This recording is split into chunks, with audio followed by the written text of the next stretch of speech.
हाँ, तो प्रिय विद्यार्थियों, अब हम जो अवतल दर्पण से बनने वाले प्रतिबिंब हैं उनके बारे में जानेंगे। अवतल दर्पण से प्रतिबिंब की रचना। प्रतिबिंब की रचना यानी यह तो डेफिनेट है कि हर एग्जाम के अंदर यह पूछा जाता है कि अवतल दर्पण में किस वस्तु को कहां पे रखें कि उसका प्रतिबिंब कहां बनेगा। तो और हमने यह भी जान लिया कि यदि किसी वस्तु को किस कंडीशन पे रखते हैं, कहां पे रखते हैं, उसका प्रतिबिंब कहां पे बनता है। जैसे अनंत पे रखते हैं तो एफ पे बनता है, एफ पे रखते हैं तो अनंत पे बनता है। तो इन अवतल दर्पण से बनने वाले प्रतिबिंब की रचना में 2 नंबर का एग्जामिनर इस प्रकार से भी प्रश्न पूछ सकता है कि आपने किसी वस्तु को वक्रता केंद्र पे रखा तो प्रतिबिंब किस प्रकार बनेगा, किरण आरेख चित्र बनाइए। तो ये 2 नंबर का प्रश्न आता है। तो चलिए हम देखते हैं दर्पण से प्रतिबिंब की रचना किस प्रकार से होती है। सबसे पहले यहां पर यदि बात है तो हम कह सकते हैं जब बिंब को कहां रखा जाता है, अनंत पर रखा जाता है, अनंत पर रखा जाए। पहली कंडीशन हमारे पास में यह होगी कि जब मैं बिंब को कहां पे रखूंगा, अनंत पे रखूंगा, तो प्रतिबिंब कहां बनेगा। तो चलिए हम आरेख से अवतल दर्पण के बारे में देखते हैं।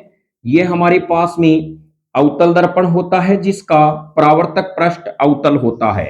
क्या होता है, अंदर की तरफ धंसा हुआ होता है, परावर्तक पृष्ठ अंदर की ओर वक्रित होता है। यहां से अनंत का मतलब है प्रकाश से आने वाली किरण अनंत से आएगी और यह मुख्य अक्ष के क्या आती है, समांतर आती है। इस प्रकार से यह मुख्य अक्ष के समांतर आती है। और हमें यह भी पता है कि जब भी हमें कोई प्रतिबिंब बनना है तो 2 परावर्तित किरणों का आपस में क्रॉस करेगी, वहीं पे प्रतिबिंब बनेगा। 2 परावर्तित किरणों का क्रॉस करना जरूरी होता है। और हमें यह भी मालूम है कि जिन्होंने पिछला वीडियो लगातार देखा है पार्ट भाग 5 में, कि मुख्य अक्ष के समांतर आपतित प्रकाश की किरण दर्पण से परावर्तन के बाद में फोकस से निकलती है। तो यहां पर ये फोकस से निकलेगी, तो इस प्रकार से ये क्या होती है, किरणें फोकस से गुजरती है। तो इसका मतलब ये प्रतिबिंब कहां बनता है, मुख्य फोकस बिंदु पे बनता है। चित्र बनाते समय हम किन बातों का ध्यान रखना है, हमें एक तो बात यह ध्यान रखनी है कि आपतित प्रकाश की दिशा हमें दर्शानी है। हमने पहले ही कहा प्रकाश की किरण है उसको किससे दर्शाएंगे, तीर के द्वारा दर्शाते हैं। तो पहली बात तो आपको यह ध्यान रखना है अपना चित्र बनाने के बाद में कि हमने क्या प्रकाश की किरणों को दर्शाया है, ये आने वाली किरण है, ये जाने वाली किरण है। तो ये आपतित किरण, ये परावर्तित किरण, इस प्रकार से आपका जो है वो चित्र डायग्राम बनता है। और ये हमारे पास में इसका क्या है, ये ध्रुव बिंदु है। तो चलिए यह जो बीच में से रेखा गुजरती है वो क्या होती है, हमारे पास में फोकस बिंदु होता है। और यहां पर आप बना सकते हैं सी, यानी इसकी समान दूरी लेते हुए यहां पर इसकी जो समान दूरी आ रही है वो फोकस और वक्रता केंद्र में भी इनके बीच में दूरी आएगी, वो सी होगी। तो चलिए यहां पर यह है आपके पास में डायग्राम बन गया। अब हम इसकी विशेषता लिखें तो क्या आएगी, इस प्रतिबिंब की विशेषता के बारे में देखते हैं। विशेषताएं इस प्रकार से हैं, प्रतिबिंब एफ पर बनता है। एफ मतलब फोकस बिंदु पर, फोकस बिंदु पर बनता है। यह ध्यान रखें, प्रतिबिंब फोकस पे बनता है। दूसरा, प्रतिबिंब आभा यानी वास्तविक व उल्टा बनता है। कैसा बनता है, उल्टा बनता है। प्रतिबिंब का आकार कैसा होता है, प्रतिबिंब बिंदु के आकार का बनता है, बिंदु के आकार का बनता है, आकार का बनता है। चलिए यह 3 लाइनें आपको हर फैक्ट में लिखनी है। तो प्रतिबिंब फोकस में बनता है, जिसने डायग्राम सही से बना दिया तो वो 3 ही लाइनें आसानी से कह सकते हैं। एक बात हमें ध्यान रखना है, जो भी प्रतिबिंब दर्पण के सामने बनेगा वो हमेशा उल्टा ही बनेगा। और जो प्रतिबिंब दर्पण के पीछे बनेगा वो हमेशा आभासी और सीधा बनेगा। तो प्रतिबिंब फोकस पर बनता है, प्रतिबिंब वास्तविक व उल्टा बनता है, प्रतिबिंब बिंदु के आकार का बनता है। तो चलिए पहला कंसेप्ट आपके क्लियर हो गया होगा। अब हम क्या करेंगे, वस्तु को अनंत व वक्रता केंद्र के मध्य रखेंगे। इसका आप स्क्रीनशॉट भी ले सकते हैं। तो चलिए नेक्स्ट हमारे पास में जो वस्तु को मैं कहां रखूं कि प्रतिबिंब किस प्रकार से बनेगा, तो नेक्स्ट हमारे पास में जो पॉइंट है वो है बिंब को अनंत व वक्रता केंद्र के मध्य रखने पर, वक्रता केंद्र के मध्य रखने पर। चलिए इसके बारे में हम समझते हैं। प्रतिबिंब को, जब बिंब को अनंत व वक्रता केंद्र के मध्य रखते हैं तो क्या होता है। तो यहां पर हमारे पास में यह अवतल दर्पण है, यानी यह हमारे पास में बन गया अवतल दर्पण।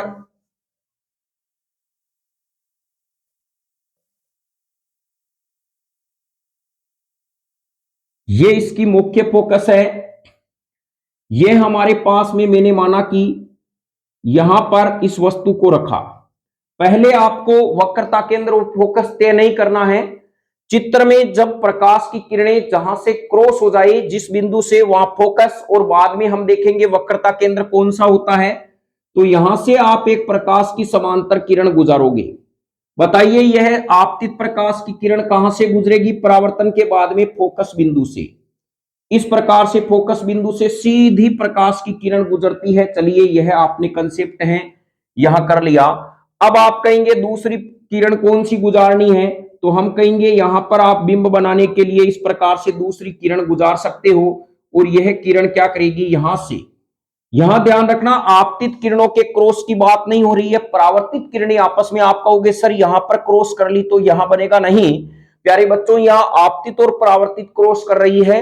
दो परावर्तित किरणें जब आपस में क्रॉस करती है वही प्रतिबिंब बनता है। तो चलिए यहां पर इन्होंने क्रॉस कर लिया तो यहां पर इसकी प्रतिबिंब बन गया।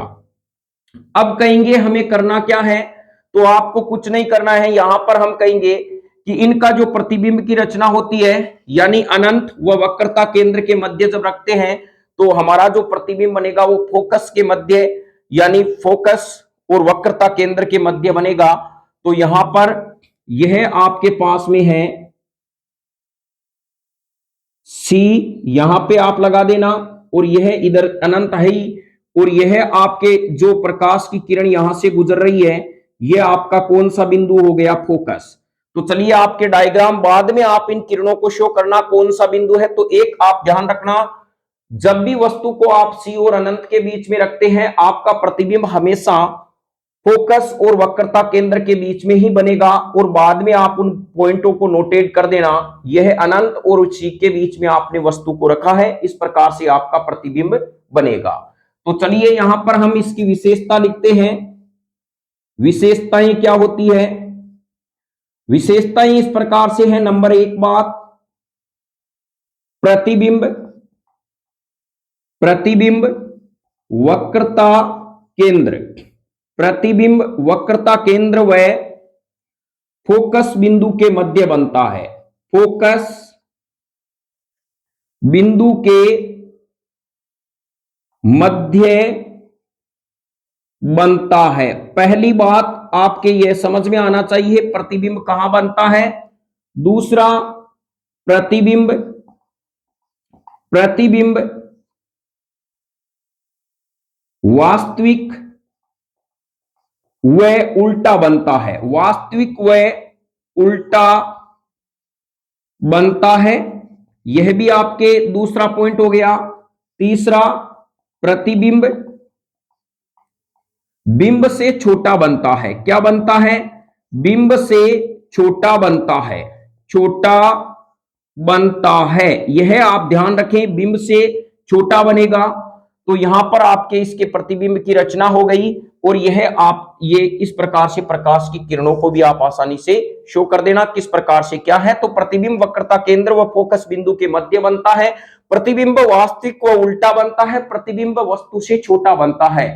अब चलिए, अब वस्तु को कहां रखेंगे, आपको वस्तु को कहां रखनी है, किस प्रकार प्रतिबिंब बनेगा, तो इसका वीडियो पहले ही, इसका एक वीडियो है पार्ट भाग 5 के अंदर, आप देखकर आसानी से समझ सकते हैं, विद ट्रिक के साथ समझाया गया है। अब हम कह सकते हैं जब बिंब को कहां पे रखें, वक्रता केंद्र पे रखें। तो अब हमारी जो तीसरी कंडीशन होगी वो होगा प्रतिबिंब को, यानी बिंब को वक्रता केंद्र पर, वक्रता केंद्र का मतलब है सी पर रखने पर, रखने पर, यहां पर हम इसको बिंब को रखेंगे। तो चलिए हम समझते हैं क्या होगा, और यह ध्यान रखें यह हमारे पास में तीसरी कंडीशन है और वेरी वेरी इंपॉर्टेंट है। बहुत बार एग्जाम में पूछा जाता है कि मैं बिंब को वक्रता केंद्र पे रखूंगा तो प्रतिबिंब कहां बनेगा और इसका आकार कैसा होगा। तो सबसे पहले चलिए हम इसको रखते हैं, तो डायग्राम बना के शो करते हैं। यह हमारे पास में अवतल दर्पण हो गया, और इस प्रकार से ये मुख्य अक्ष है, और हमने इस प्रतिबिंब को कहां रखा, ये जो रखा है हमने सी पे रखा है। और ध्यान रखें इसके बाद में ये प्रकाश की किरणें यहीं पे आके इसके नीचे क्रॉस होनी चाहिए, यहां पे, और यहां पर एक तिर्यक किरण जा रही है, फिर यहां पर इस प्रकार से यह है, और यहां एक आप सीधी लाइन बना देना। तो चलिए आपके समझ में आ गया होगा। अब हम इसको नोट कर सकते हैं, यह बिंदु हमारे पास में कौन सा है, सी, यह बिंदु हमारे पास में कौन सा है, एफ, और यह प्रकाश की किरण आपतित हो रही है और यह प्रकाश की किरण परावर्तित हो रही है। तो चलिए जब हम वस्तु सी पर रखते हैं बिंब को, तो प्रतिबिंब भी सी पर ही बनता है। कहां बनता है, सी पर बनता है, और प्रतिबिंब उल्टा बनता है और वास्तविक बनता है और बिंब के आकार का बनता है। जितनी बिंब की ऊंचाई होती है उतनी ही प्रतिबिंब की ऊंचाई होती है, अर्थात आवर्धन क्षमता का मान है वो m बराबर 1 आता है, लेकिन आएगा वो माइनस के अंदर, यह भी ध्यान रखें आप। तो चलिए इसके अंदर हम एक बार समझने का पुनः प्रयास करते हैं किस प्रकार से आपका डायग्राम बनेगा। बिल्कुल यह परीक्षा की दृष्टि से इस बार बहुत ही महत्वपूर्ण है, और कंपटीशन में इस चित्रों को यह देखकर पूछा जाता है प्रतिबिंब की ऊंचाई और हाइट क्या है। तो चलिए यहां पर एक बार आप अवतल दर्पण को इस प्रकार से बनाइए। आपने अवतल दर्पण को इस प्रकार से बना लिया। अब आपको मुख्य फोकस बिंदु यहां से गुजारना है, यह मुख्य फोकस बिंदु है जो ध्रुव के बीचों बीच लाइन गुजरती है। यहां पर आपने इस रेखा को गुजार लिया होगा। अब आपको अभी सी और एफ एक बार आपको डिनोटेड नहीं करना है, क्योंकि हम इमेजिनरी काल्पनिक हैं वो प्रतिबिंब बना रहे हैं। तो आपको जब प्रकाश की किरण बाद में जहां से क्रॉस करे बाद में आपको शो करना है। मान लीजिए आपने कल्पना कीजिए मैंने सी पर इस वस्तु को रख दिया है, तो प्रकाश की किरण क्या करेगी, यहां से आएगी, बताइए कहां से जाएगी, ये फोकस से गुजरेगी। तो चलिए फोकस से गुजरेगी, दिमाग में यह भी रखना है मुझे यहां पर इसको क्रॉस कराना है सी पर ही। फिर यहां पर ये आपतित किरण और ये परावर्तित किरण चली गई। अब करना क्या है, मुझे तिर्यक किरणें लेनी है, तो यहां पर मैं तिर्यक किरण इस प्रकार से ले लूंगा, और फिर यहां पर आपको इसी प्रकार से स्केल घुमानी है। आप चाहे तो इसका पहले से ही एक डायग्राम यहां पे बना लें, यह आपका यहां पे होगा, और यह ध्यान रखना है आपकी जो ये किरण है वो यहां आके टकरानी चाहिए। स्केल को इस प्रकार से एग्जाम में घुमाएं कि ये सीधी रेखा यहां ही जाकर आपको क्रॉस करे। तो चलिए हम इसको इस प्रकार से क्रॉस कराते हुए मिलाते हैं, तो यहां पर आपकी क्रॉस करती हुई ये रेखा मिलती है और ये डायग्राम आपका सही माना जाता है। अब हम अंकन करेंगे, तो अंकन हमने कहा ये सी होगा हमारे पास में, यहां से परावर्तित किरणें गुजर रही है तो ये एफ होगा, और यह इसका क्या होगा, ध्रुव बिंदु होगा। तो चलिए यह आपके समझ में आ गया होगा किस प्रकार से है। इनकी विशेषता लिखते हैं, यह जो मुख्य अक्ष है ये चोंच भी ज्यादा लंबी नहीं होनी चाहिए, इसके हिसाब से आप इसको बना देना। अब हम कहते हैं प्रतिबिंब की विशेषता, विशेषता इसकी क्या होती है, विशेषताएं। चलिए विशेषता के बारे में हम जानते हैं। पहला पॉइंट, प्रतिबिंब, प्रतिबिंब वक्रता केंद्र पर ही बनता है, वक्रता केंद्र पर ही बनता है, ही बनता है, यह ध्यान रखें, प्रतिबिंब वक्रता केंद्र पर ही बनता है। नंबर 2 हम कह सकते हैं प्रतिबिंब, प्रतिबिंब वास्तविक, वास्तविक व उल्टा बनता है, उल्टा बनता है। प्रतिबिंब की प्रकृति यह होगी। नंबर तीसरा, प्रतिबिंब, प्रतिबिंब बिंब की ऊंचाई का होता है, बिंब की ऊंचाई का होता है। प्रतिबिंब है जो बिंब की ऊंचाई का होगा, यानी जितनी बिंब की ऊंचाई होगी उतना ही प्रतिबिंब होगा। तो यदि प्रश्न इस प्रकार से दे दें, मैंने एक 10 सेंटीमीटर की वस्तु को अवतल दर्पण के सामने वक्रता केंद्र पे रखा है, तो बताइए प्रतिबिंब की ऊंचाई कितनी होगी। तो आपको प्यारे बच्चों यहां पे ये ध्यान रखना है, पेन उठाने की जरूरत नहीं है। जहां पर वक्रता केंद्र पर जितनी ऊंचाई की वस्तु रखी है उतनी ही ऊंचाई का प्रतिबिंब आपका कहां बनता है, वक्रता केंद्र पे बनता है। तो 10 सेंटीमीटर आपका आंसर होगा। तो यहां पर हम कह सकते हैं नंबर 4 में एम आवर्धन क्षमता, आवर्धन जो क्षमता होती है वो होती है एम। अभी आगे हम इसके बारे में पढ़ेंगे। उसका मान होता है -1। ध्यान रखना -1 होता है। माइनस यह दर्शाता है कि प्रतिबिंब है वो आपका वास्तविक बना है, एक यह बताता है कि जितनी बिंब की ऊंचाई है उतनी ही प्रतिबिंब बना है। यह भी अपने आप में महत्वपूर्ण लाइन है। तो चलिए यहां आपने कंसेप्ट को समझ लिया होगा।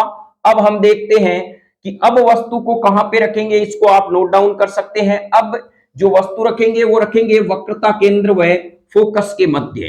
तो चलिए हम जो नेक्स्ट हमारे पास में चौथी कंडीशन है वो इस प्रकार से है। नंबर 4, जब बिंब को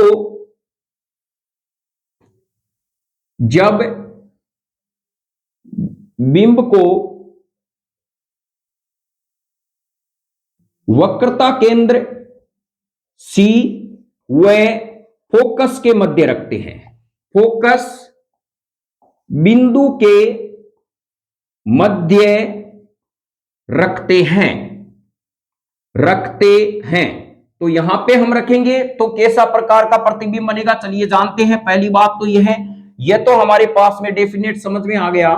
प्रतिबिंब प्यारे बच्चों कहां पे बनेगा, जब C और F के बीच में रखेंगे तो प्रतिबिंब C और अनंत के बीच में बनेगा। तो यहां पर हमारे पास में यह अवतल दर्पण है और इस प्रकार से इसकी मुख्य फोकस जो है वो गुजर रही है और यह इसका क्या है, ध्रुव बिंदु है दर्पण का, जहां से मुख्य अक्ष गुजरती है। और यहां पर हमने प्रतिबिंब को यानी बिंब को एक बार कहां पे रखा, यह मानना है C और F के मध्य। अभी आपको डिनोटेड नहीं करना है पॉइंट, और यहां पर ये अब आपकी जो प्रकाश की किरण है वो ऐसे जाएगी। यह ध्यान रखना है आपको कि यहां पर जो प्रतिबिंब है वो यहां और यहां पे इनके बीच पीछे बनाना है। कहां बनाना है, इनके पीछे बनाना है। तो चलिए यहां पर यह हमारे पास में आ गई। अब आपको थोड़ा सा ये ध्यान रखना है, इस किरण को इस प्रकार से लेना है, प्रतिबिंब इसके पीछे बने। कहां पे बने, इसके पीछे बनेगा।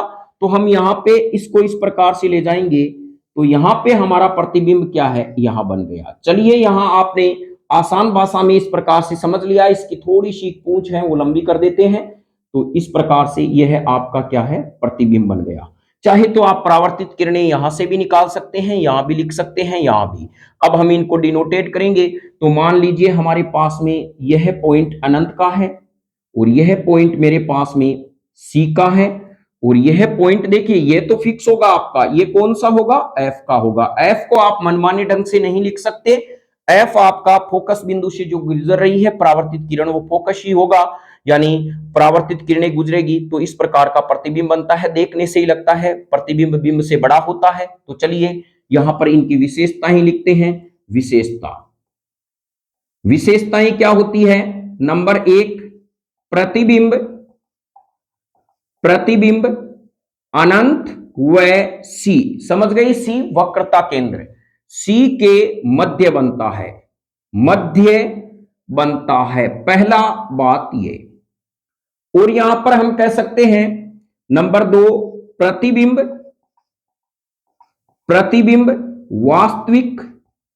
वास्तविक व उल्टा बनता है। कैसा बनता है, उल्टा बनता है। चलिए यह भी आपके लाइन समझ में आ गई।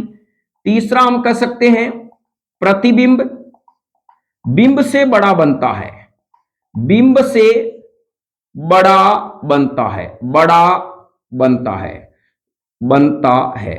और यहां पे हम कह सकते हैं नंबर 4, m का जो मान है वो 1 से ज्यादा होगा, परंतु क्या होगा, ऋणात्मक। ऋणात्मक, ये भी बहुत ही महत्वपूर्ण लाइन है। जब एक का m का मान 1 से ज्यादा है, इसका मतलब प्रतिबिंब का आकार बिंब से बड़ा आ रहा है प्यारे बच्चों। और ऋणात्मक का मतलब है प्रतिबिंब माइनस में है, यानी वास्तविक प्रतिबिंब बना हुआ है। तो यहां पर हम ध्यान रखेंगे, जैसे जैसे हम दर्पण की ओर वस्तु को लाते हैं, तो इसका मतलब इसके प्रतिबिंब के आकार में धीरे धीरे वृद्धि होती जाएगी। एफ पे लाएंगे तो प्रतिबिंब अनंत पे बनेगा। ये 4 फैक्ट हर चीज में हमें लिखने हैं। तो चलिए अब हम कहते हैं, जब बिंब को फोकस बिंदु पर रखते हैं तो प्रतिबिंब कहां बनता है, तो यह आपके समझ में आना चाहिए।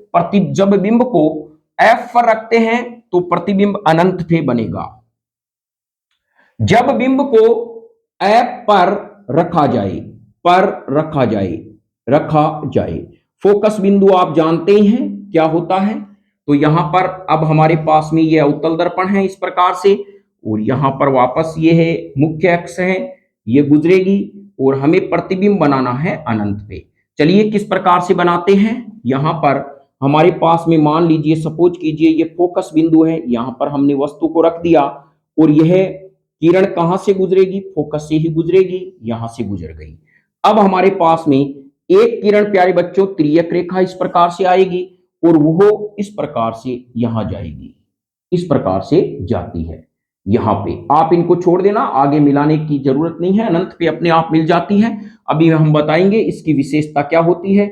ये आपतित किरण है, ये परावर्तित किरण है, ये आपका फोकस बिंदु हो गया और यह आपका सी हो गया। सी आपको प्यारे बच्चों लगाना कहां पे है, ध्यान रखना, जितनी दूरी आप फोकस बिंदु की लेते हो उतनी ही दूरी एफ से सी के मध्य होती है, यह ध्यान रखना आप।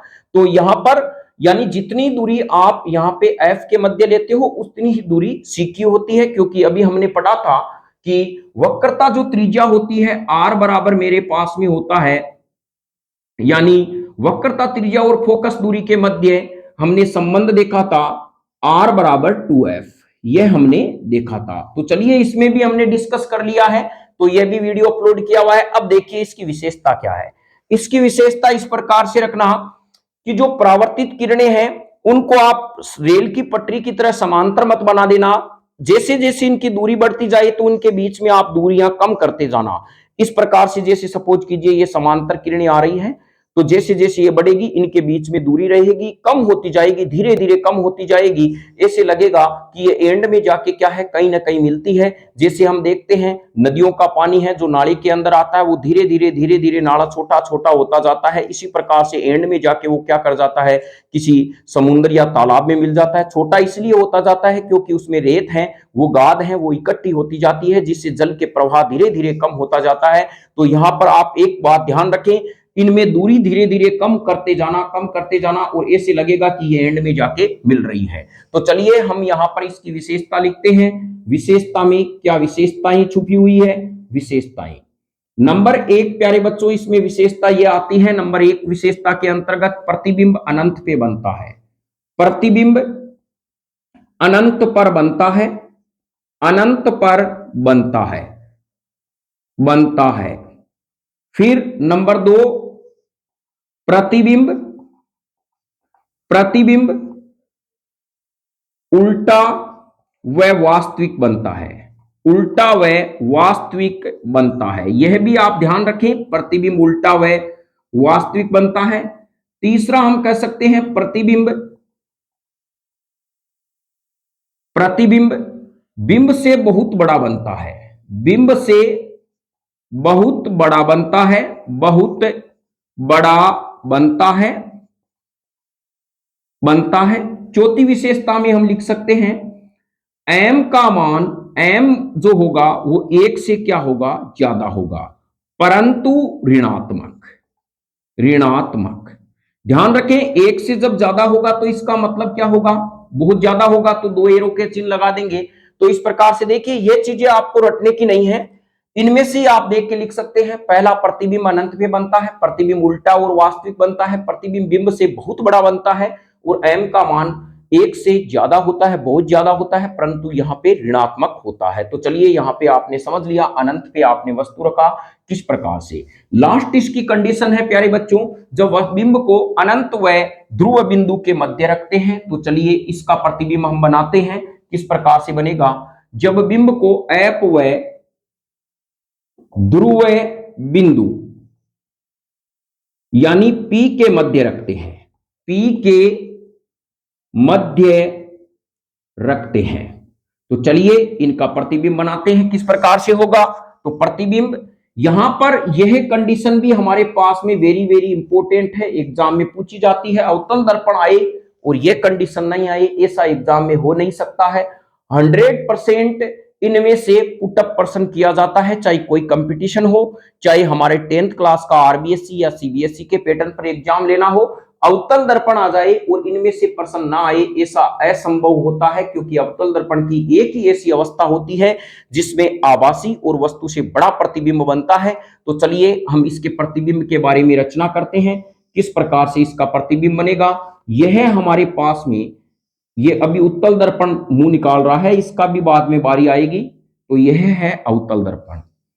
हमने वस्तु को कहां रखा, यहां पे, इस प्रकार से हमने वस्तु को रख दिया। अब ये क्या होती है कि यहां पर यदि हम बात करें तो यह जो प्रकाश की किरण है वो फोकस से गुजरेगी, यह बिंदु हमारे पास में फोकस आ गया, और यहां पर यह तिर्यक किरण है, यह भी गुजरेगी। अब हमें करना क्या है, इन दोनों में अंतर आप देखना, उस वाले डायग्राम में और इस वाले डायग्राम में क्या अंतर होगा।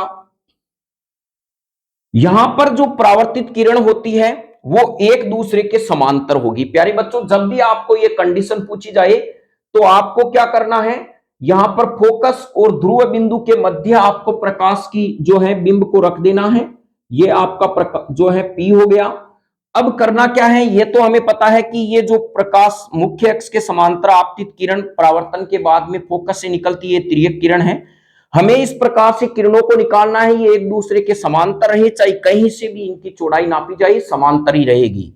अब जैसे ही हम इस किरण को पीछे की ओर बढ़ाते हैं, यहां पे हमने इसको पीछे की ओर बढ़ा लिया, तो यहां पे यह जो प्रतिबिंब बनेगा यहां पे बनता है, हमारा जो प्रतिबिंब बनेगा, यानी ये दर्पण के क्या होता है, पीछे बनता है। तो चलिए यहां पर यह आपने देखा, तो यहां पे हम कह सकते हैं विशेषता। विशेषता में क्या लिखेंगे, नंबर 1, प्रतिबिंब दर्पण के पीछे, दर्पण के पीछे बनता है, प्रतिबिंब दर्पण के पीछे बनता है। दूसरी विशेषता हमारे पास में क्या आ जाएगी, प्रतिबिंब आभासी, आभासी व सीधा बनता है। कैसा बनता है, आभासी व सीधा बनता है। यह भी हमारे पास में दूसरी जो है विशेषता आ गई। प्रतिबिंब बिंब से बहुत बड़ा बनता है, प्रतिबिंब बिंब से बड़ा बनता है, बड़ा बनता है, बनता है। चौथी विशेषता, m का मान जो हमारे पास में है, m आवर्धन क्षमता का मान 1 से ज्यादा होता है, परंतु धनात्मक। यह आप ध्यान रखें, धनात्मक होता है। धनात्मक यह बताता है कि आपका प्रतिबिंब आभासी बनता है। तो यहां पर आप जब ऐप और ध्रुव बिंदु के मध्य रखते हैं तो थोड़ा सा आप ध्यान रखना कि जब भी आपको प्रतिबिंब इस दर्पण में, यह कंडीशन 100% एग्जाम में आती है, बहुत ही महत्वपूर्ण होती है कि मैं अवतल दर्पण सामान्यतया वास्तविक प्रतिबिंब बनाते हैं, लेकिन एक अवस्था ऐसी आती है जिसमें वो आभासी प्रतिबिंब बनाते हैं। वो तब बनाते हैं जब बिंब को फोकस बिंदु व ध्रुव बिंदु के मध्य रखे, और इनकी जो सामान्य प्रवृत्ति होती है वो प्रतिबिंब उल्टा बनाने की होती है। लेकिन एक ऐसी कंडीशन होती है जिसमें प्रतिबिंब ये सीधा बनाते हैं, तो ऑब्वियसली ये प्रश्न अपने आप में मोस्ट होता है। इसको 2-3 बार आप अभ्यास करेंगे, आसानी से समझ जाएंगे। तो चलिए यहां पर हमने इस प्रकार से देख लिया। अब हम जो है वो उत्तल दर्पण से बनने वाले प्रतिबिंब के बारे में अध्ययन करेंगे। इसको आप आसानी से उतार ले एक बार और स्क्रीनशॉट भी ले ले, क्योंकि बहुत ही महत्वपूर्ण ये फैक्ट है।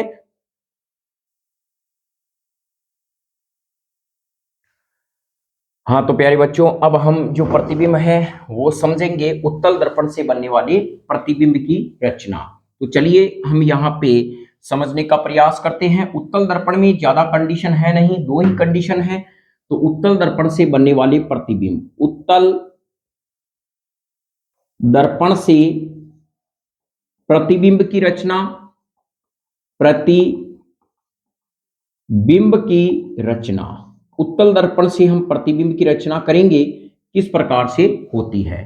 तो चलिए इसको समझते हैं। सबसे पहला हमारे पास में उत्तल दर्पण में दो ही कंडीशन होगी। जब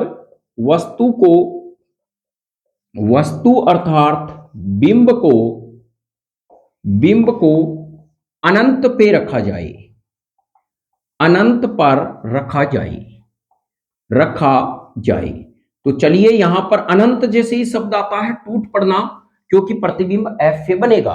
तो यहां पर हम कह सकते हैं हमारे पास में ये उत्तल दर्पण इस प्रकार से है, और यहां पर इसकी एक जो सतह है वो लेपित कर दी जाती है किसी रंग से। तो ये उत्तल दर्पण हमारे पास में होता है। ऐसा दर्पण जिसका परावर्तक पृष्ठ बाहर की ओर उपरा हुआ हो, बाहर की ओर वक्रित हो, वो उत्तल दर्पण कहलाता है। और यहाँ पर जो अनंत का मतलब है, यहाँ पर प्रकाश की किरणें इसके समांतर आती है। यह प्रकाश की किरणें इसके समांतर आ गई।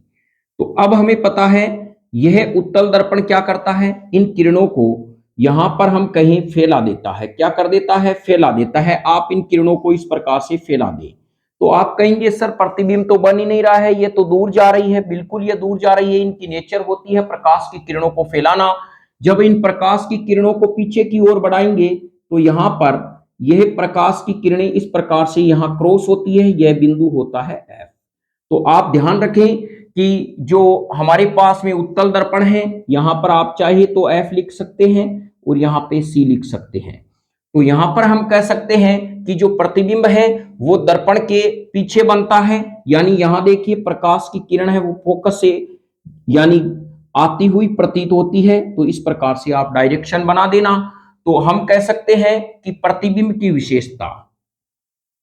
विशेषता क्या होती है। विशेषताओं के बारे में हम लिखेंगे। नंबर एक, प्रतिबिंब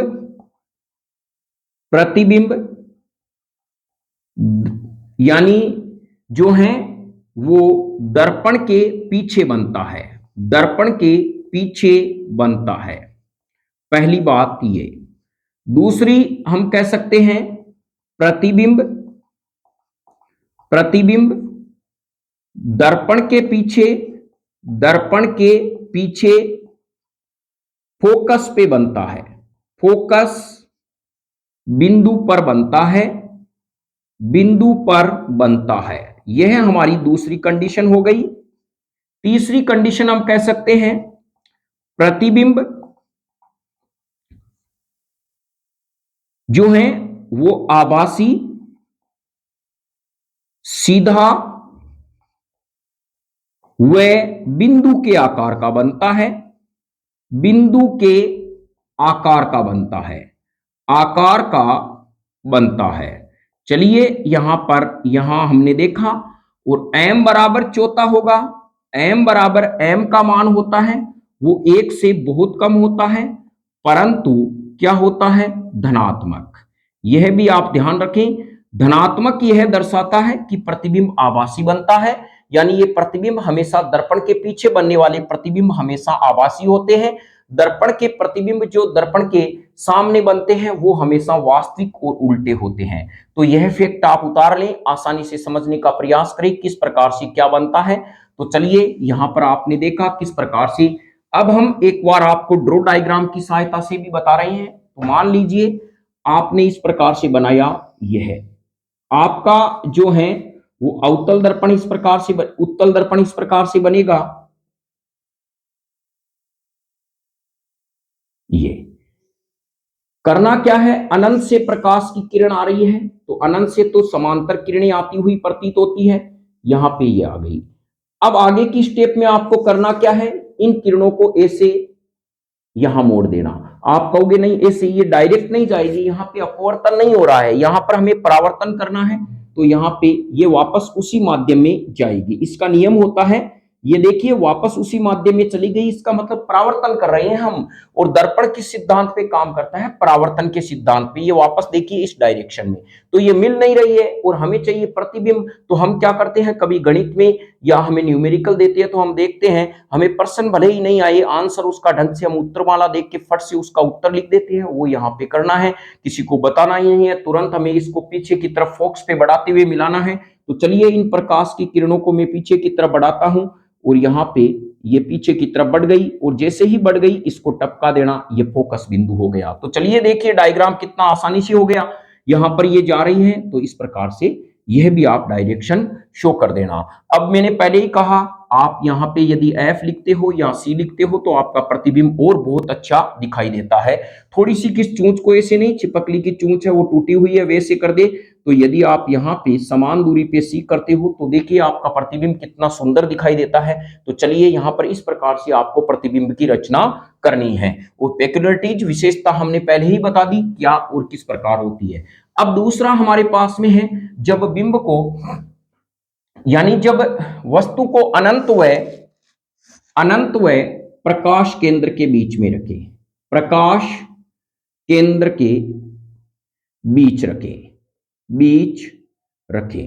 तो यह ध्यान रखें, अब वस्तु को हमें कहां रखना है, हमारे पास में जो अवतल दर्पण है, दो ही कंडीशन है, या तो आप अनंत पे रख दो या अनंत और प्रकाश केंद्र में कहीं पर भी रख दो, प्रतिबिंब आपका फोकस बिंदु और प्रकाश केंद्र के बीच में ही बनेगा। यानी आप यहां पर चाहे वक्रता केंद्र पे रख दो, चाहे आप फोकस पे रख दो, चाहे इनके बीच में रख दो, उत्तल जो दर्पण में बनने वाला प्रतिबिंब है वो हमेशा फोकस बिंदु और प्रकाश केंद्र के बीच में ही बनता है, बनेगा वस्तु से छोटा ही और बनेगा सीधा ही, यह आप ध्यान रखना। दूसरी कंडीशन हमारे पास में इस प्रकार की है, और कई बार कंपटीशन में इस कंडीशन को पूछा जाता है, क्योंकि ये थोड़ी सी बनाने में इसमें डिफिकल्टी जाती है सरल, लेकिन इसको एग्जाम में बहुत बढ़िया तरीके से इसको पूछा जाता है। ये बहुत ही महत्वपूर्ण प्रश्न है। अनंत का मतलब ये और प्रकाश केंद्र का मतलब होता है पी। तो चलिए हम इसके बीच में रखते हैं, बहुत ही आसान चित्र है ये। इस प्रकार से हमारे पास में उत्तल दर्पण है, इसमें हमने यहाँ पे प्रकाश केंद्र रख दिया। मान लीजिए, सपोज कीजिए आपने यहाँ प्रकाश की यहाँ पे रखा, और यहां से यह किरण इस प्रकार से, यह किरण तो वैसे जाएगी, सीधी जाएगी, यहां पर क्या होती है, परावर्तित होती है। पहले बात बताइए, आप यह डायग्राम इसमें बना देना जब बिंब। और अब आप क्या करोगे, अब आपको क्या करना है, आपको यह पता है कि इस किरण को जब मैं पीछे की तरफ बढ़ाऊंगा तो ये फोकस पे आती है। चलिए यहां पर आपने देख लिया, यानी उत्तल दर्पण में परावर्तित किरण फोकस से आती हुई प्रतीत होती है, ये लगा दिया। अब हम कहेंगे आगे क्या करना है। आपको पता है कि एक आपने यह भी पढ़ा था कि वक्रता केंद्र से, यानी उत्तल दर्पण में वक्रता केंद्र से गुजरने वाली किरण है, वो क्या करती है, यहां से आती हुई प्रतीत होती है। अवतल में तो क्या होता है, वक्रता केंद्र से गुजरने वाली प्रकाश की किरण परावर्तन के बाद वापस उसी दिशा में चली जाती है, लेकिन यहां पर क्या होता है, आती हुई प्रतीत होती है। तो यह आपका कौन सा बिंदु है, सी। तो यहां पर आप क्या करना, इस प्रकार से इसकी कंडीशन यहां पे कर देना, यह मेरे पास में इस प्रकार से यह किरण जा रही है, और यहां पे अब आप करो, यहां पे कहेंगे करेंगे क्या, तो यहां पर इस प्रकार इसकी आगे की प्रकाश की किरण को ऐसे निकाल देना। तो चलिए यहां पर आपका क्रॉस क्या हो गया, ये हो गया। तो यानी यहां से आपको एक प्रकाश की किरण इस प्रकार से निकालनी है, सी से हम कहेंगे ये यहां आ रही है और यहां पे ये आ रही है, इस प्रकार से ध्यान रखना। देखिए, यानी वक्रता केंद्र से, उत्तल दर्पण में वक्रता केंद्र से आती हुई किरण प्रतीत होती है, और यह एक ही डायरेक्शन में, सीधी डायरेक्शन में होती है। आप चाहे तो एक स्केल से इस प्रकार से हम बना सकते हैं। तो यह हमारा बिंदु जो है ये P हो गया और ये F हो गया, और यहां पर आप चाहें तो इस समान दूरी पर आप इसको F लगा सकते हैं और यहाँ पे C लगा सकते हैं, और यह आपका प्रतिबिंब बन गया। तो हम कहेंगे, अब इस चित्र में लिखेंगे क्या, तो विशेषता। विशेषता विशेषता में लिखेंगे नंबर 1, प्रतिबिंब। प्रतिबिंब दर्पण के पीछे, दर्पण के पीछे पी व एफ के मध्य, पी व एफ के मध्य बनता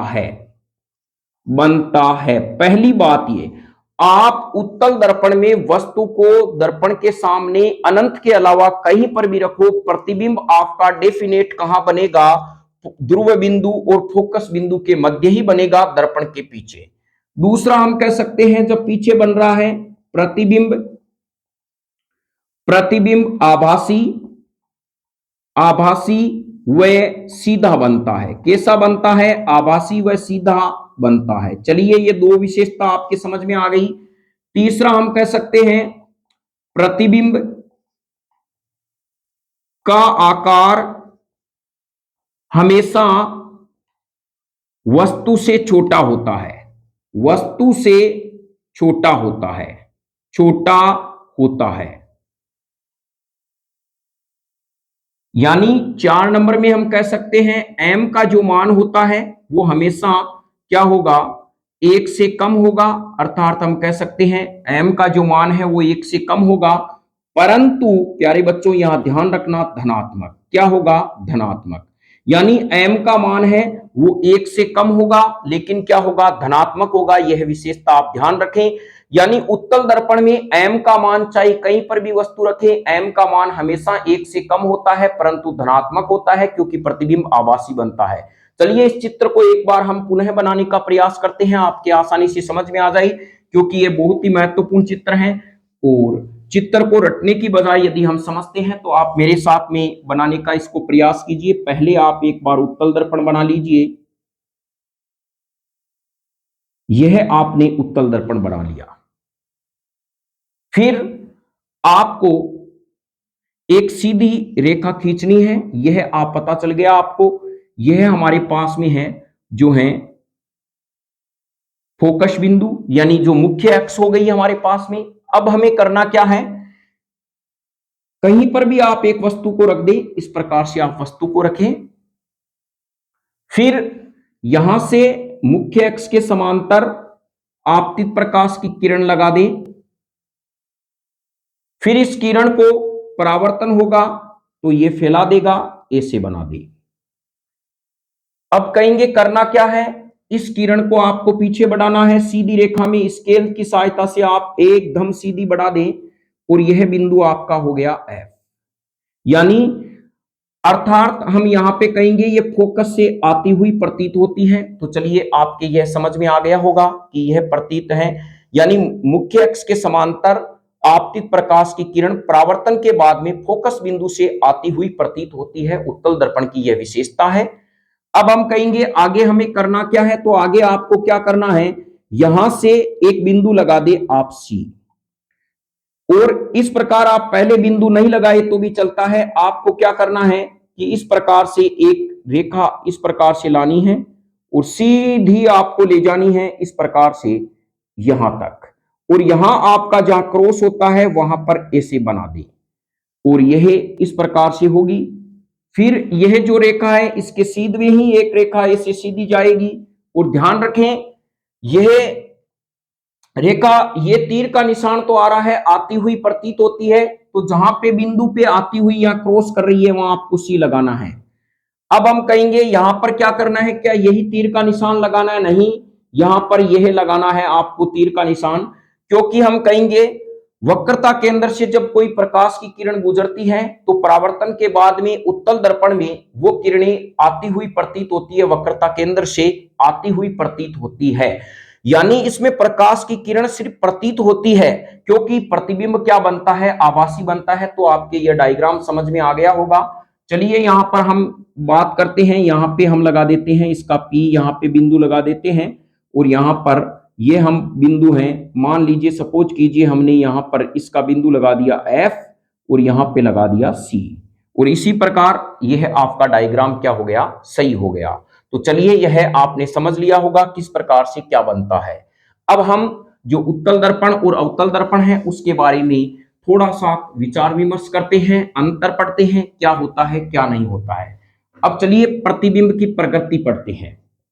प्रतिबिंब की प्रकृति, प्रतिबिंब की प्रकृति यानी प्रकृति, नेचर ऑफ इमेज, इसको इस प्रकार से भी कह सकते हैं, नेचर ऑफ इमेज, इमेज की प्रकृति। तो ध्यान रखें, प्रकृति का मतलब यह होता है, आपको यह बताना है कि यह प्रतिबिंब है वो आभासी है या वास्तविक है। तो प्रतिबिंब की प्रकृति दो प्रकार से होती है, एक तो होती है आभासी, आभासी का मतलब होता है सीधा, क्या होता है, सीधा। और एक हमारे पास में प्रतिबिंब की प्रकृति होती है वास्तविक, क्या होती है, वास्तविक। तो यह ध्यान रखें, एक प्रतिबिंब की प्रकृति हमारे पास में वास्तविक होती है जिसे हम कहते हैं उल्टा। इस प्रकार से दो प्रतिबिंब की प्रकृति होती है, प्रतिबिंब कैसा बनेगा, आभासी बनेगा अर्थात सीधा, और वास्तविक अर्थात उल्टा। वास्तविक व उल्टा भी कह सकते हैं, आभासी व सीधा भी कह सकते हैं। अब हमें यह ध्यान रखना है कि जब आभासी व सीधा बनता है तो जो m का मान आता है, m का मान, m का मान आएगा वो क्या आएगा हमारे पास में, धनात्मक, क्या आएगा, धनात्मक, यहां पे प्लस। और जब हमारे पास में वास्तविक बनता है तो m का मान आता है ऋणात्मक, ऋणात्मक। इसका मतलब यह माइनस में, m का मतलब होता है आवर्धन क्षमता, उस लेंस की आवर्धन क्षमता से संबंधित है। तो ध्यान रखें, यह भी ध्यान रखें, जब भी कोई प्रतिबिंब के पीछे माइनस या प्लस दिया हुआ है तो यह प्लस और माइनस यही बताता है कि प्रतिबिंब वास्तविक है या उल्टा है। तो इसको आप समझने का प्रयास करें।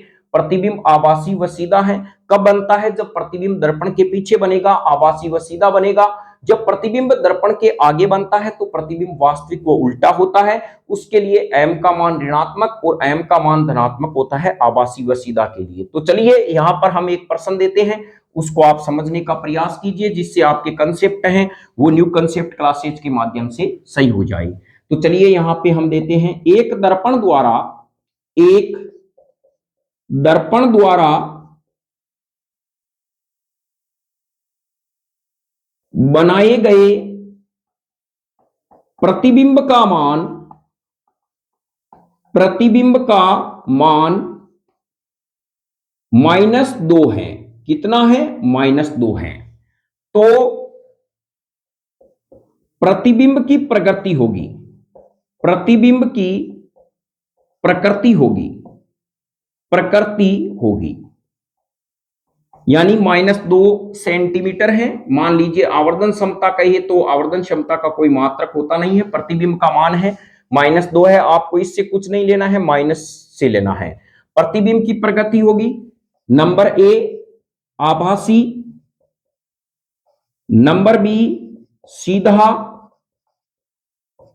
नंबर सी वास्तविक,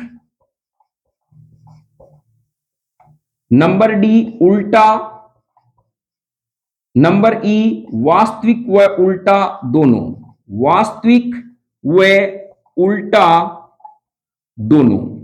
तो चलिए यहां पर यदि आपने कंसेप्ट देख लिया, चिन्ह माइनस क्या बताता है, चिन्ह माइनस यही बताता है कि आपका प्रतिबिंब कैसा बना है, उल्टा बना है, उल्टा बना है। यानी चिन्ह यह बताते हैं कि आपका प्रतिबिंब उल्टा बना है या उल्टा बना है। तो माइनस यदि चिन्ह आ गया तो प्रतिबिंब बनेगा वास्तविक, वास्तविक प्रतिबिंब उल्टे होते हैं। तो हमारा कंसेप्ट क्या हो जाएगा, ई हो जाएगा। तो चलिए यहां पर आपने इस प्रश्न को देख लिया, किस प्रकार से आपने समझा है। तो चलिए यहां पर नेक्स्ट प्रश्न आपको सोल्व करना है, कौन सा है कमेंट बॉक्स में भी लिखना है, कौन सा किस प्रकार से आंसर होगा। तो यह प्रश्न आपके समझ में आ गया होगा। चाहे आपके पास में लेंस हो या दर्पण हो, प्लस और माइनस यही बताएंगे। तो यह आपका कंसेप्ट लेंस में भी चलेगा और दर्पण में भी चलेगा। तो चलिए एक प्रश्न हम दे रहे हैं, एक लेंस की आवर्धन क्षमता, आवर्धन क्षमता -2 है, तो इसकी प्रकृति क्या है, प्रकृति क्या है। चलिए यहां पर यह कह रहा है, तो इसकी प्रकृति क्या है, प्रतिबिंब, प्रतिबिंब आभासी व सीधा बनेगा। नंबर 2 प्रतिबिंब वास्तविक व सीधा।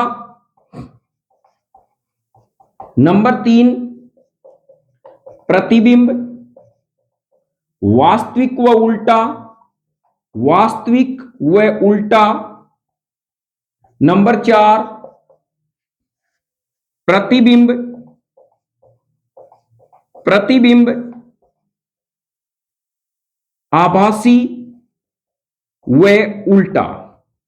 तो चलिए, मुझे उम्मीद है आपके ये प्रश्न पूरी तरह से समझ में आ गया होगा कि प्रकृति पूछ रहा है, माइनस देख के आपको चिन्ह देख के बताना है कौन सा है क्या है। ऐसे प्रश्न बहुत बार कंपटीशन में आते हैं, हमें बस गहनता से देखना है।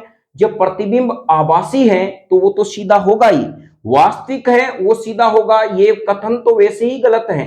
और प्रतिबिंब वास्तविक है उल्टा है, ये बिल्कुल सुटेबल बैठता है, ये भी सुटेबल बैठता है। प्रतिबिंब आभासी है उल्टा है, ये कथन तो बिल्कुल ही नहीं बैठता। तो इन दोनों में से हमें देखना है कौन सा बनेगा। तो चिन्ह माइनस वाला है तो प्रतिबिंब वास्तविक व उल्टा बनेगा, तो हमारा आंसर 3 नंबर पे होगा। तो चलिए यहां पर हम नेक्स्ट प्रश्न की शुरुआत करते हैं, किस प्रकार से है और क्या है। कल हम जो है वो अध्ययन करेंगे कि किस प्रकार के जो है लेंस दर्पण का सूत्र है, उसके बारे में हम रचना के बारे में जानेंगे। तो हमारे पास में इस प्रकार से प्रश्न है, एक ऐसा दर्पण, ऐसा दर्पण जो वस्तु का सदैव बराबर आकार का आभासी व सीधा प्रतिबिंब बनाता है, सीधा प्रतिबिंब बनाता है, वह दर्पण है, वह दर्पण है। नंबर ए समतल दर्पण, समतल दर्पण। नंबर बी अवतल दर्पण, अवतल दर्पण। नंबर सी उत्तल दर्पण। नंबर डी ए बी व सी तीनों। तो अब देखिए ये प्रश्न बहुत ही महत्वपूर्ण प्रश्न है। लैंग्वेज आपको सरल लगती है, लेकिन आपको इसमें क्या है कंसेप्ट आपके चाहिए। तो पहली बात हम यहां दर्पण के बारे में जानने का प्रयास करते हैं। प्यारे बच्चों, यहां पर क्या होता है, ये जो हमारे पास में दो दर्पण हैं, ये हमेशा प्रतिबिंब कैसा बनाते हैं, आभासी और सीधा बनाते हैं। कैसा बनाते हैं, आभासी व सीधा। और हमेशा कैसा बनाते हैं, हमेशा बनाते हैं आभासी और सीधा बनाते हैं। यह ध्यान रखें, हमेशा समतल दर्पण और उत्तल दर्पण हमेशा प्रतिबिंब कैसा बनाएंगे, आभासी व सीधा बनाते हैं।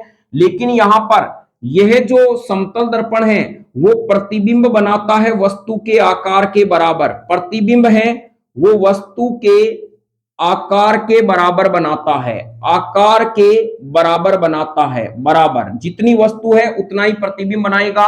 जैसे वस्तु 6 सेंटीमीटर की है तो प्रतिबिंब भी उसका 6 सेंटीमीटर का बनेगा। और यहां पर जो हमारे पास में उत्तल दर्पण है, यह प्रतिबिंब क्या करते हैं, प्रतिबिंब वस्तु से हमेशा हमेशा छोटा बनाते हैं। कैसा बनाते हैं, छोटा बनाते हैं। यह ध्यान रखें, आभासी और सीधा तो बनाता ही है, यह प्रतिबिंब हमेशा वस्तु से छोटा बनाता है, ये वस्तु के बराबर बनाता है।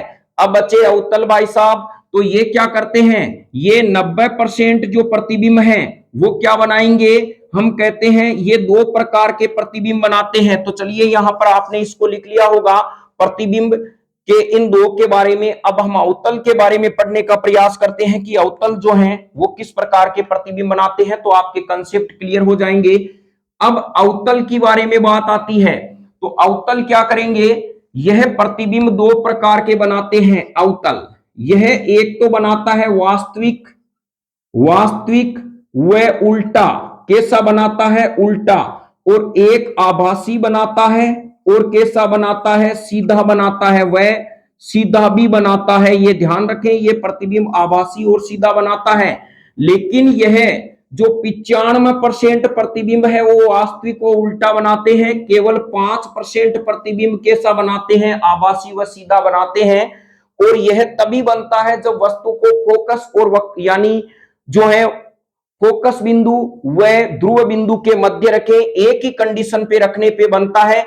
लेकिन जब भी ये बनाते हैं तो वस्तु से बड़ा बनाते हैं, वस्तु से बड़ा यानी बिंब से बड़ा प्रतिबिंब बनाते हैं, प्रतिबिंब बनाते हैं। अर्थात इसको कहते हैं आवर्धित प्रतिबिंब, आवर्धित प्रतिबिंब कहते हैं। यानी जब कोई बिंब से बड़ा प्रतिबिंब बनता है उसे आवर्धित प्रतिबिंब कहा जाता है। वो बनाते हैं अवतल दर्पण। तो यहां पर हमें कहा गया है ऐसा दर्पण जो वस्तु का सदैव बराबर आकार का प्रतिबिंब आभासी और सीधा बनाता है वह है, तो वो हमारे पास में समतल दर्पण है, यानी समतल दर्पण होगा, प्लेन मिरर होगा। तो यह भी आप कंसेप्ट ध्यान रखें। और प्रश्न कथन के अंदर हम अब 2 प्रश्नों को और इन्वॉल्व करेंगे जिससे आपका पूरा कंसेप्ट क्लियर हो जाए। तो चलिए नेक्स्ट हम प्रश्न की शुरुआत करते हैं इस प्रकार से। तो यह कंसेप्ट आप अपने दिमाग में ध्यान रखें, अवतल क्या करते हैं। फिर नेक्स्ट है हमारे पास में, निम्न में से कौन सा कथन सत्य है। किशु ने निम्न में से कौन सा कथन सत्य है। अब आपको सत्य कथन बताना है, निम्न में से कौन सा कथन सत्य है। नंबर ए, अवतल दर्पण, अवतल दर्पण हमेशा हमेशा हमेशा वास्तविक वास्तविक व उल्टा प्रतिबिंब बनाते हैं, उल्टा प्रतिबिंब बनाते हैं। फिर बी ऑप्शन हमारे पास में है, अवतल दर्पण सामान्यतया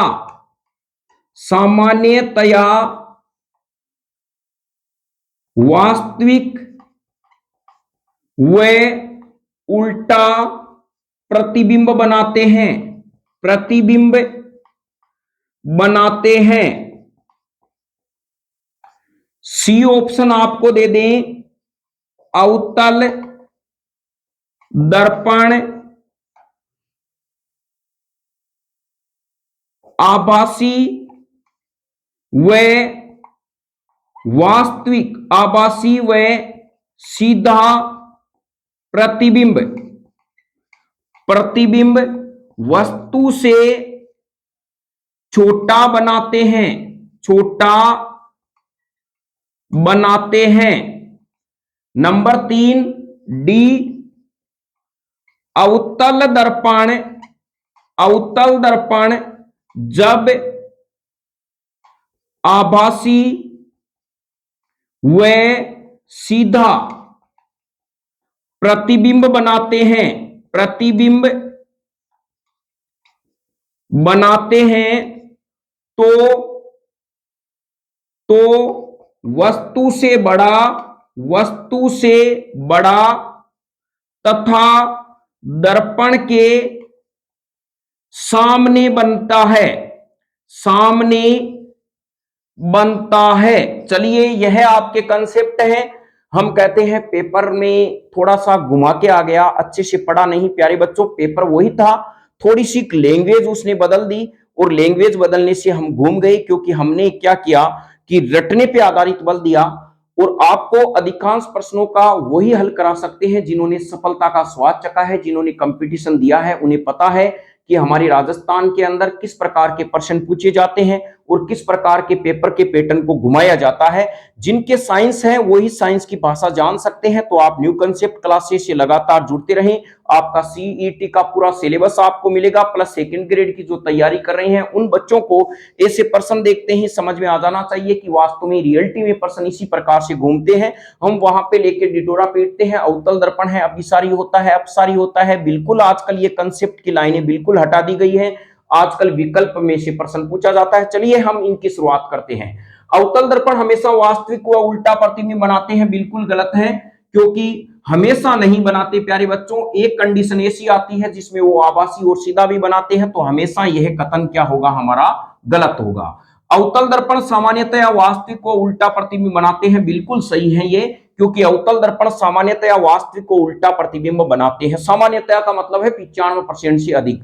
जैसे हमें कहा जाए सभी धातुएं विद्युत की सुचालक होती है, निम्न में से कौन सा कथन सही है? जैसे सभी धातुएं विद्युत की सुचालक होती हैं, सामान्यतया धातुएं विद्युत की सुचालक होती हैं, और निम्न में यानी मरकरी व जो शीशा है वो विद्युत की कुचालक होती है, ये धातुएं हैं। तो ध्यान रखें सभी धातु विद्युत की सुचालक नहीं होती है। लैंग्वेज को पढ़ने का प्रयास करें। मरकरी व लेड अर्थात शीशा ऐसी दो धातुएं हैं जो विद्युत की कुचालक हैं। तो प्यारे बच्चों कहां पर सभी धातुएं विद्युत की सुचालक होगी? तो यहां पे प्रश्न की लैंग्वेज इस प्रकार से आएगी, सामान्यतया जो धातु हैं वो विद्युत की सुचालक होती हैं। तो प्रश्न की लैंग्वेज को आप पढ़ने का प्रयास करें। तो चलिए यह आपने लाइन को पकड़ लिया। फिर देखिए अवतल दर्पण आभासी व सीधा प्रतिबिंब वस्तु से छोटा बनाते हैं, बिल्कुल ही गलत है। जब भी अवतल दर्पण वस्तु आभासी और सीधा प्रतिबिंब बनाएंगे तो हमेशा वस्तु से बड़ा ही बनाएंगे।